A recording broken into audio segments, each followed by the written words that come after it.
과연 저희는 어떤 기업에 주목해봐야 수익 극대화할 수 있을까요? 오늘 준비한 이런 기업 이슈 바로 이렇게 준비했습니다. 오늘의 주제는요.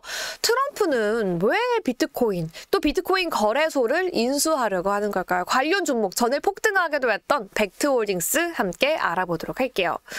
도널드 트럼프 미국 대통령 당선인의 이 소셜미디어 업체죠. 이 트루스 미디어가요. 가상화폐, 암호화폐 거래소인 벡트를 인수 추진하겠다라는 소식 전일 들려왔습니다.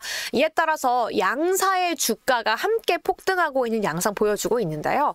트럼프 2.0 시대에는 암호화폐의 활성화가 본격적이 될 것이다 라는 기대감이 높은 가운데 사실 매출이 5억 원도 채 되지 않는 이 벡트가 트럼프 테마주 대열에 함께 합류했습니다. 벡트가 어떤 회사냐? 난 처음 들어봤다라고 하시는 분들이 있을 거예요. 차트만 보더라도 10불 내외에서 거론되는 동전주였는데 정말 말 그대로 폭등, 급등을 했는데요. 벡트는 뉴욕 증권거래소의 모회사인 인터콘티넨털 익스체인지 IC가 마이크로소프트, 스타벅스, 보스턴 컨설팅과 함께 2018년도에 설립한 암호화폐 거래소입니다. 그래서 IC가 지분의 55%를 소유하고 있는 것으로 알려져 있고요. 특히나 벡트의 창립자이자 전 CEO인 켈리 래플러는요. 트럼프 1기 행정부 당시 공화당 상원이기도 했고요. 현재는 트럼프 대통령 취임위원회 공동의장을 맡고 있는 만큼 굉장히 트럼프 당선인이라는 인물과 밀접한 연관을 가지고 있는 사람이다라고 할 수 있습니다. 또 이 켈리 래플러가 그냥 인물이 아니라 이분의 남편도 중요한데요.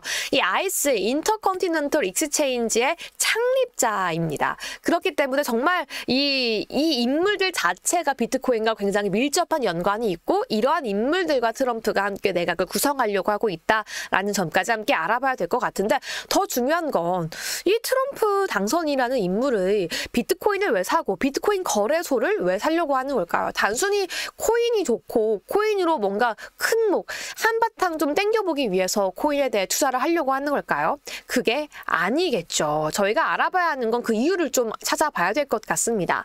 실시간으로 매일같이 미국의 부채를 보여주는 사이트가 있습니다.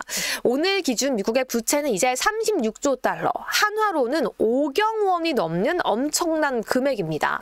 이제 5경 원이라는 빚만이 아니라 5경 원에서 나오는 엄청난 양의 빚의 이자를 미국 예산으로 매년 갚아 나가야 하는데요. 그동안 지난 4년간 코로나를 지나치면서 바이든 정부가 엄청나게 늘려온 빚을 이제 트럼프 행정부가 첫 출범을 하자마자 떠안고 갚아 나가야 하는 상황이 되었습니다.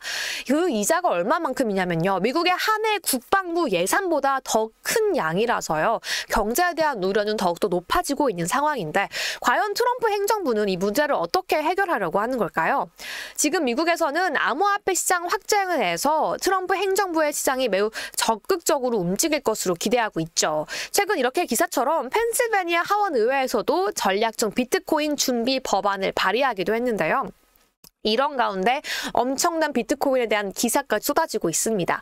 바로 비트코인의 시총이 은혜 시총까지 뛰어넘었습니다.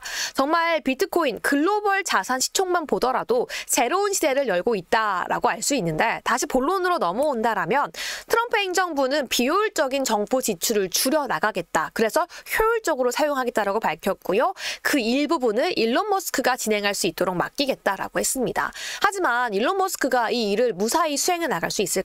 아무리 레드 스윕, 공화당의 모든 상원과 하원을 장악했다라고 하더라도요. 과거 2022년에도 연방 지출을 감축하려고 했지만 굉장히 그 법안을 패스하는데 어려움이 있었고요.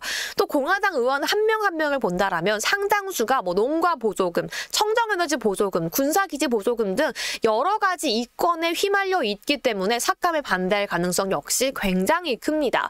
그럼 이런 어려운 상황 속에 트럼프와 일론 머스크 어떻게 이 문제를 타결할 수 있을까요? 지출을 감소하지 않고 감세 공약만 실행해버린다라면 우리의 우려처럼 국가 부채는 더 늘어나서 2035년에는 GDP 대비 143%의 빚을 떠안게 될 텐데요. 그래서 국가 부채를 줄이는 목표와 더불어서 시장이 우려하고 있는 채권 시장을 자극할 우려까지 한 번에 해결하기 위한 대안이 바로 비트코인이다라고 이야기하고 있는 겁니다. 그냥 돈을 코인으로 찍어내겠다라는 건데요. 시장의 유동성도 공급할 수 있지만 채권 금리도 건드리지 않겠다라는 겁니다. 이에 따라서 트럼프는 비트코인을 전략적인 자산으로 활용하려고 하는데요. 현재는 금과 외화, 특별 인출권만 전략적 준비 자산이지만 비트코인을 5년간 매입해서 이뤄질 전망이라고 합니다. 무엇보다도 채굴량이 제한되어 있어서 달러와는 달리 희소성이 있는 자산이기 때문에 가능하다라고 하는 건데요. 이로 인해서 현재 공인된 거래소가 없는 현 미국에서 벡트를 인수해서 공인 거래소로 만들겠다라고 하고 있는 게 바로 트럼프 당선인의 추진 계획인 거죠. 물론 현재는 너무 폭등했기 때문에 그 어떤 애널리스트도 사라 말라라고 할 수 없는 0% 0%대의 싸움을 하고 있는 게 벡트홀딩스의 주가입니다. 하지만 이렇게 큰 부채를 떠안고서 감세와 다양한 정책을 이어나가야 하는 트럼프 당선인의 향후 정책 방향성과 일치한다라면 저희가 지금 당장 매수는 아니더라도 관련 기업 어떤 동향 보이는지 함께 알아봐야 한다는 점 다시 한번 강조드리도록 하겠습니다. 네, 여기까지 오늘 이런 기업 이슈까지 함께 알아봤고요. 오늘 시장에서 가장 중요한 내용들 그리고 앞으로의 투자 전략 지금 바로 함께 알아보러 떠나보겠습니다.